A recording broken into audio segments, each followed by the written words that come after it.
C'est une question qui peut sembler anodine, mais qui mérite d'être posée. Comment ont-ils pu confirmer ce décès, étant donné que ces médias n'ont plus de correspondants dans les pays du Sahel depuis plusieurs années? Alors, plusieurs hypothèses peuvent s'imposer à nous. La première, c'est de suivre leur ligne, en disant qu'ils ont eu cette information des sources sécuritaires maliennes. La question qu'on a envie de se poser après avoir écouté ceci, c'est quel intérêt un militaire malien ou un officier de l'armée malienne aurait à donner une information aussi sensible à un moment aussi crucial à des médias réputés hostiles. La deuxième hypothèse, qui nous semble la plus probable, c'est qu'ils aient pu obtenir ces informations de ceux qui ont organisé cette attaque, à savoir les terroristes. Parce que pour confirmer un décès d'une personnalité aussi importante, il ne pouvait qu'avoir deux pistes. Soit ceux qui ont mené l'opération et qui étaient à mesure de confirmer qu'ils ont pu neutraliser leur cible, soit effectivement les autorités maliennes qui ont pu constater les dégâts après que l'opération se soit achevée. Dans le cas d'espèce, l'option de la connivence entre ces médias et notamment les groupes terroristes semble la plus plausible. Pourquoi est-ce que nous commençons par ce fait? Parce qu'il est important aujourd'hui, si besoin est, de rappeler que la guerre n'est pas seulement les armes, les images, les atrocités. C'est aussi et avant tout une guerre de communication. Parce que qui contrôle l'information contrôle la stratégie. Sachant ce que pouvait entraîner le décès d'une personnalité aussi importante, le contrôle de l'information sur son décès devenait donc vital. Nous commençons par ce fait parce qu'il est important pour nous autres Africains de comprendre ce qui se joue aujourd'hui sur la scène internationale de manière générale et dans le Sahel en particulier. Si vous écoutez le traitement de l'actualité malienne sur les médias occidentaux, c'est à peine que les journalistes sur ces plateaux cachent leur joie. Ils ont même parfois un ton totalement jubilatoire. Ils se moquent, pour certains, de ce qui est en train d'arriver au Mali. La mort de Sadio Camara et puis le général Assimi Goïta, le président du pays, qui n'a fait aucune apparition publique. Est-ce qu'on n'est pas déjà dans un schéma de déroute du pouvoir à Bamako ? Qui contrôle aujourd'hui le territoire malien? Le pays est en effet plongé dans une crise sécuritaire sans précédent. Symbole peut-être d'une déroute également, les mercenaires russes de Wagner, de leur côté, ont obtenu un accord avec les rebelles pour quitter la ville de Kidal. Mais il faut aller plus loin pour comprendre que le mal est profond.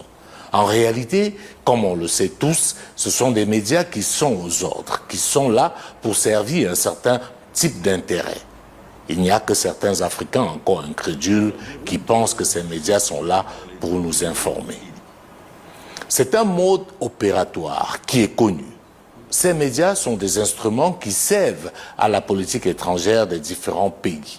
Et ce n'est donc pas un hasard qu'ils ont un traitement totalement biaisé de l'actualité au Sahel de manière générale et de cette dernière actualité actuellement au Mali. Au fil du temps, on se rend compte que ces médias sont devenus des véritables relais des groupes terroristes. Ils ne se cachent plus pour faire la promotion du terrorisme. On se souvient qu'il y a quelques années de cela, France 24, pour ne pas le nommer, a donné une tribune extraordinaire à un groupe terroriste pour parler de son organisation, de ses ambitions, ce qui est tout simplement ahurissant. Imaginez que c'était un autre média qui avait fait ce genre de travail. Comme vous pouvez le remarquer aujourd'hui, ces médias se donnent à cœur joie de faire l'écho des attaques terroristes. Ils sont contents de montrer et de chiffrer les dégâts occasionnés par des groupes terroristes. Mais posez-vous une question. Combien de fois ces médias ont relayé les exploits des armées de l'AES et notamment de l'armée malienne contre les terroristes? Pas plus tard que les 22 et 23 avril dernier, l'armée malienne a fait subir d'énormes pertes aux différents groupes terroristes sur son territoire. Mais seulement, avez-vous vu ces médias en parler? Alors, il est peut-être temps, comme on le dit, de remettre la balle au centre. Et aux uns aux autres de faire attention à la qualité de l'information qu'ils décident de consommer. Pour continuer cette chronique, il est important de revenir sur un certain nombre d'éléments pour démontrer le mode opératoire de cette puissance impérialiste pour continuer la déstabilisation de certains pays africains. Très récemment, on a tous entendu parler d'un rapport de Human Rights Watch sur la situation sécuritaire au Burkina Faso. Et dans ce rapport, on accusait l'armée burkinabé de commettre des exactions sur les populations civiles. C'est tout simplement extraordinaire. Combien de rapports Human Rights Watch a déjà fait pour dénoncer les exactions ou bien pour chiffrer les exactions des groupes terroristes sur des populations civiles depuis des années? Pourquoi choisir de se focaliser sur les armées du Sahel alors qu'on sait très bien que ceux qui font le plus de dégâts, ce sont les terroristes?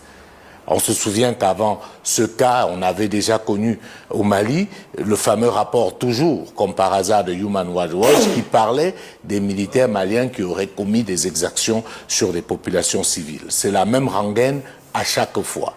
Mais comme on aime à le demander, pourquoi est-ce que les satellites de ces ONG ne se focalisent que sur les actions des armées républicaines? Ces satellites ne peuvent-ils pas voir également ce que font les groupes terroristes? En réalité, on est dans un jeu de dupes. Il est question ici pour nous de comprendre qu'on n'est pas dans une logique de rechercher la sécurité dans le Sahel, mais on est dans une logique de recolonisation. Il y a eu plusieurs situations. Nous avons eu la chance de faire le terrain. Beaucoup d'autres officiers que vous pourrez croiser ont eu la chance de faire le terrain et ont manœuvré avec ces armées étrangères. Sur votre propre territoire, on vous fait des restrictions. Ils font ce qu'ils veulent. Ce qui est encore plus surprenant, imaginez, vous avez dit, avec toute la technologie qu'ils avaient, ils ont actuellement peut-être des satellites qui observent tout, ils avaient des drones, des hélicoptères, tout type d'appareils. Mais on ne voyait jamais les terroristes. Quand on va plus loin et qu'on interroge les méthodes utilisées par ces ONG pour faire leur rapport, c'est tout simplement inadmissible. Parce que les responsables de ces organisations vous disent avoir utilisé des images satellitaires, avoir eu à faire des interviews par téléphone, mais à aucun moment ils n'ont été sur le terrain.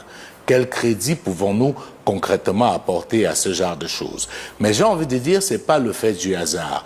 Le but ici, c'est de vous démontrer comment est-ce que ça fonctionne. Il y a au départ les ONG qui vont faire ces fameux rapports. Naturellement, leurs médias partenaires vont relayer et les puissances impérialistes vont les utiliser pour aller chercher des résolutions au Conseil de sécurité des Nations Unies et venir déstabiliser des pays. L'exemple de la Libye n'est pas très loin. C'est exactement ce qui s'est passé. Lorsque la crise libyenne a éclaté, nous avons dit à nos partenaires étrangers, en 1993, vous êtes arrivés, vous avez bombardé la Somalie et vous êtes partis. Nous sommes là avec la Somalie dans les bras. 20 ans, un pays zombie. Donc nous avons dit, attention, la situation là n'est pas facile. Et nous avons mis en place le 10 mars, le Conseil de paix et de sécurité. Le 10 mars, une feuille de route. Je suis allé promouvoir cette feuille de route à Washington, à Londres, à Bruxelles, partout. Expliquant à nos partenaires, américains, anglais, européens, notre feuille de route et comment nous allons y parvenir. Mais je crois qu'ils avaient décidé qu'il fallait bombarder. Je crois que tout ce qui se passe là était déjà décidé. Je n'entre pas dans les détails, mais je crois qu'ils avaient décidé de faire ce qu'ils voulaient faire. Dans ce contexte-là, nous avons été marginalisés, ignorés, et je dirais même humiliés. Que pouvions-nous faire? Qu'est-ce que les États membres pouvaient faire devant une situation comme ça? Ce qui se vit au Mali aujourd'hui ne peut pas être détaché du précédent rapport de Human Rights Watch. Aujourd'hui, il est clair, et ce n'est pas nous qui le disons, que tout va être fait pour déstabiliser le Sahel. Nous n'avons plus confiance à la France. On sait que la France, ils l'ont dit publiquement, donc on n'a pas besoin de creuser pour savoir plus. Ils ont dit la France a dit qu'elle fera tout pour faire échouer la transition au Niger, elle fera tout pour déstabiliser les pays de l'AES. Et ça ne nous fait pas peur. Notre peuple est déterminé à mener le combat. Nous avons en face une France qui est décidée à reconquérir sa place, à sa même mise sur nos ressources. Et de l'autre côté, nous avons un peuple qui est déterminé à se défendre vaille que vaille. Nous sommes en train de combattre le terrorisme, nous sommes en train de combattre la France avec les terroristes. Parce que pour nous, c'est blanc, bonnet, bonnet blanc. Revenons un peu à l'actualité. Comme vous le savez tous, le 25 avril a été un jour catastrophique pour le Mali. Plusieurs attaques terroristes coordonnées à plusieurs endroits à la fois. Bien évidemment, cela a causé des dégâts matériels et humains incommensurable. La question qu'on peut légitimement se poser, au-delà justement de la défaillance qu'on peut reprocher aux services de renseignement maliens qui n'ont pas pu anticiper ces attaques, c'est où étaient ces fameuses puissances internationales, avec leurs différents satellites, avec leurs moyens sophistiqués de renseignement? Comment peut-on expliquer que des groupes terroristes ont eu le temps de s'organiser, ont pu se déplacer par dizaines de milliers avec des engins motorisés sans qu'aucun satellite n'ait pu apercevoir qu'il se tramait quelque chose contre le Mali? En réalité, il faut être totalement dupe ou faire preuve d'une mauvaise foi manifeste pour ne pas comprendre ce qui se passe actuellement au Sahel et principalement au Mali. En étant présents, nous pouvions mieux nous protéger des actions des groupes djihadistes. D'un autre côté aussi, peut-être maintenant, notre ambassadeur et notre contingent n'étant plus otages au Niger, en quelque sorte, dans cette position de Fort Alamo, nous aurons peut-être plus de latitude pour monter des opérations de déstabilisation, cette fois-ci plus clandestines. Allons plus loin.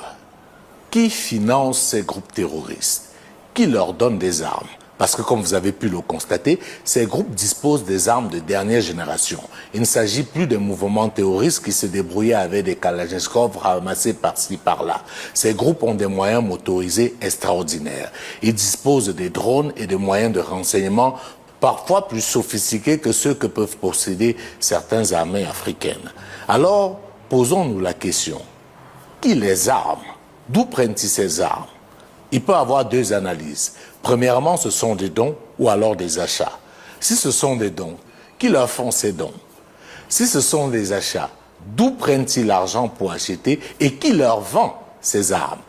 Surtout qu'on se rappelle que plusieurs pays du Sahel ont eu à se plaindre du fait que certains États, notamment occidentaux, refusaient de leur vendre des armes.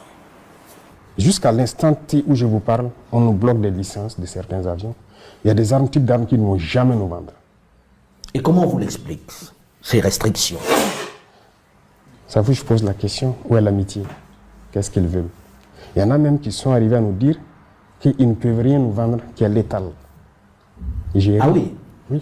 Donc vous faites la guerre, vous ne pouvez pas tuer celui qui est en face de vous? Les terroristes, lui, nous tuent, mais nous, on a peut-être le devoir de ramasser des cailloux, peut-être même le caillou est létal. Tout ce qui est létal, qu'ils ne nous vendent pas. Voilà leur principe. Depuis les années 90, avec le soi-disant programme d'ajustement structurel, tout a été dénaturé. Il y a des militaires qui montaient la garde avec des bâtons. On a désarmé l'armée, nos armées. Ça a été bien préparé. Plus d'équipement, plus rien d'entraînement, rien. Les gens portaient juste la tenue. Et le terrorisme s'invite à la danse, quelques années plus tard. Et ça chante sur tous les médias. Ils sont incapables de lutter. On viendra les aider. Et le terrorisme ne fait que gagner du terrain. Ce qui revient à dire, dans la compréhension du monde occidental, qu'il vaut mieux vendre des armes aux groupes terroristes pour déstabiliser des pays que de vendre des armes aux pays pour protéger leur souveraineté. Allez comprendre où se situe la logique. Alors, pendant que le Mali souffre et pense ses blessures, on a eu droit, comme c'est souvent le cas, à une vague de communiqués visant à condamner ce qui s'est passé au Mali ce 25 avril. J'ai envie de dire, et vous me permettrez d'être grossier, qu'est-ce qu'on a à foutre de ces condamnations de principe? Où sont passés tous ces pays africains, ces pays voisins du Mali, qui étaient prêts à aller faire la guerre au Niger pour réinstaller Bazoum? À moins que ces pays préfèrent les terroristes aux dirigeants actuels de l'AES. La CEDEAO, les chefs d'État ont décidé d'activer la force en attente et de déployer cette force pour rétablir l'ordre constitutionnel au Niger. Les chefs d'État ont marqué un accord donc pour le déploiement des troupes d'un certain nombre de pays, dont la Côte d'Ivoire. La Côte d'Ivoire fournira un bataillon et a pris toutes les dispositions financières pour l'opération. Si elle doit durer 3 mois, les provisions seront faites au niveau budgétaire pour que nos soldats et nos officiers qui participeront à cette opération ne manquent de rien. Donc la Côte d'Ivoire est prête et je viens de donner instruction au chef d'état-major général des armées de commencer la mobilisation de ces troupes pour leur participation à cette opération de la CEDEAO. Comme nous venons de l'écouter, certains pays africains voisins du Mali étaient prêts à tout pour aller faire la guerre au Niger pour rétablir ce qu'ils appelaient alors l'ordre constitutionnel. La question qu'on a envie de se poser, c'est est-ce que c'était plus important d'aller essayer de rétablir un président qu'on a renversé par un coup d'État sans avoir tiré une seule balle que d'aller aider les frères maliens qui sont en difficulté face à des barbares qui tuent femmes, enfants sans distinction? Peut-on comprendre cette logique? Où est donc l'Union africaine aujourd'hui? Où est la fameuse force en attente de la CEDEAO, qui a là, à mon sens, une occasion extraordinaire de se rattraper face à l'histoire? Trêve de discours, le communiqué de la CEDEAO m'a tout simplement fait rire. Si la CEDEAO veut montrer qu'elle peut encore avoir une once de légitimité, elle a là une occasion en or, en déployant très rapidement sa force en attente, en appelant effectivement du renfort des autres pays membres pour aller au Mali, dégager du Mali tous ces groupes terroristes qui sèment terreur et désarroi sur leur passage. Mais ne vous me prenez pas, je ne suis pas naïf, cela ne se fera pas. Parce qu'en fond, ils ne sont pas libres.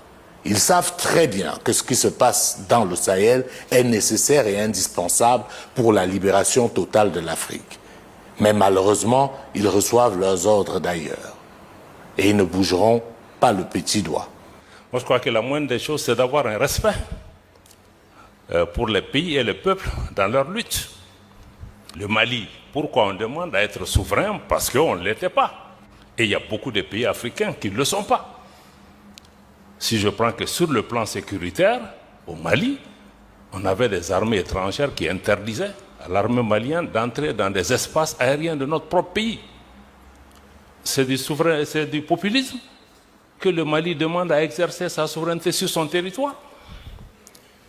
Le Mali a changé récemment son code minier pour faire en sorte que 35% de contenu local soit donné aux Maliens.